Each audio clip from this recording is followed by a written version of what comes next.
जी तो व्यूवर्स, अब जो हम टॉपिक डिस्कस करने जा रहे हैं स्पेसिफिक एजेंट्स का, वो है सीमेंट। बेसिकली सीमेंट एक ऐसा सब्सटेंस है जो एज अ बाइंडर यूज होता है, कंस्ट्रक्शन इंडस्ट्री में यूज होता है।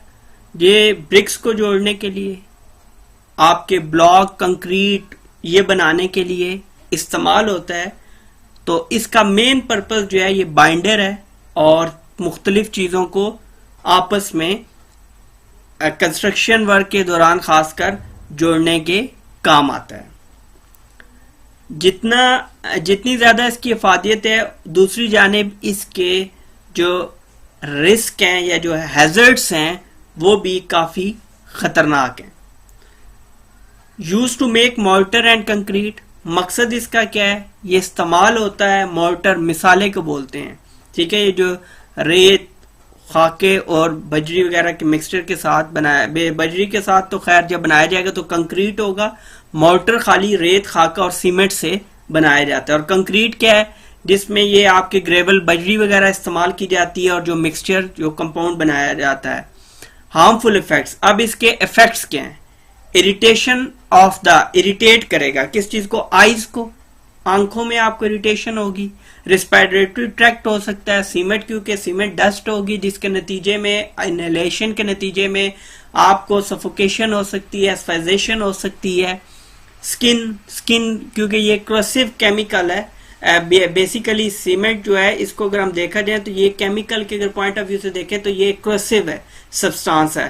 क्रोसिव सब्सटेंस होने की वजह से इसका प्रॉब्लम क्या है कि ये क्रोइन करता है। इवन हाथों पे, जिस्म के किसी हिस्से पे भी ज्यादा लगे रहने के नतीजे में तो ये क्रोइन करता है, तो उसकी वजह से स्किन वगैरह आपकी खराब हो जाती है। Corrosive burns to skin on repeated prolong contact, ज्यादा देर तक अगर आपका इसके साथ हैंडलिंग रहेगी, आप ज्यादा देर तक सीमेंट के साथ कोई काम करते रहेंगे और उस दौरान आपका इंटरेक्शन सीमेंट से डायरेक्ट है, तो ये बिल्कुल क्रोसिव बर्न्स, मतलब आपके हाथों को जो है जंग आलूदा कर देगा और बड़ा तकलीफ दे होता है। रिकवरेबल कंडीशन होती है, लेकिन अगर ज्यादा टाइम के लिए आपने ऐसा किया तो ऐसी सूरत में काफी हद तक आपके हैंड्स या जिस बॉडी पार्ट के साथ इंटरेक्शन रहा इसका, तो वो मुतासिर होने का अंदेशा होता है।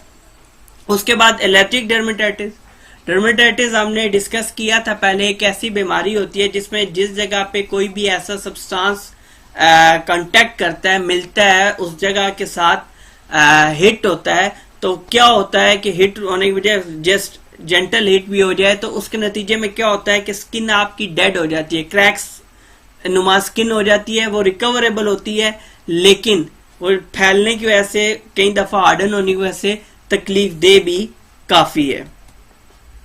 अब इस सीमेंट के कंट्रोल मेजर्स क्या हैं? ये जो हमने इधर देखा, इसमें इवन इनहेलेशन के दौरान रेस्पिरेटरी में इसके अगर इनहेल ज्यादा मिकदार में हो जाए तो लंग्स कैंसर की जानिब भी ले जाता है ये, अगर इनहेल ज्यादा मिकदार में हो गया। टिपिकल कंट्रोल में ये है, नंबर 1, एलिमिनेटिंग और रिड्यूसिंग एक्सपोजर।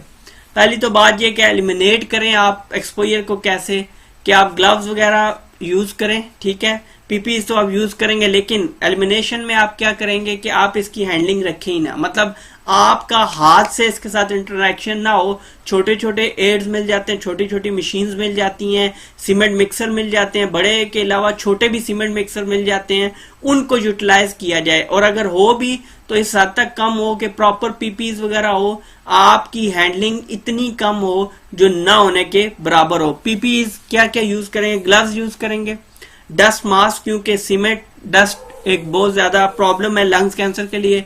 आई प्रोटेक्शन करेंगे ताकि आंखों वगैरह में न जाए। रिमूवल ऑफ कंटेमिनेटेड क्लॉथिंग, जितनी भी कंटेमिनेटेड क्लॉथ है आपकी आलूदा हो चुकी है, इससे भर चुकी है, वो आपने उतार देनी है।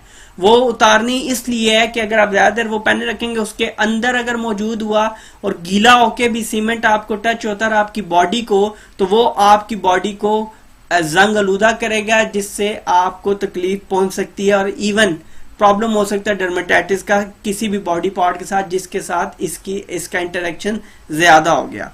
Good hygiene and washing skin on contact, अगर आपने अच्छी अपनी साफ सुथराई करनी है, अपने आप को साफ सुथरा करना है। कब?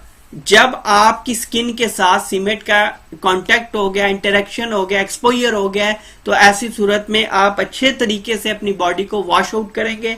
या अगर इतने बड़े पैमाने पे नहीं भी हुआ, नॉर्मल भी अगर आपने यूज किया है, तो उसके बाद भी आप प्रॉपरली अपनी हाइजीन का ख्याल रखेंगे और वॉशिंग स्किन जो है आपने लाजमी करनी है। और कोई भी ऐसा लिक्विड जिसका आपके पास लोशन है या नॉर्मल ऑयल वगैरह वो आप अप्लाई कर लेंगे, ताकि स्किन आपकी ना तो ड्राई हो उससे वो, ना डर्मेटाइटिस की तरफ आपके स्किन का बॉडी पार्ट जो है वो उस जानिब जाए।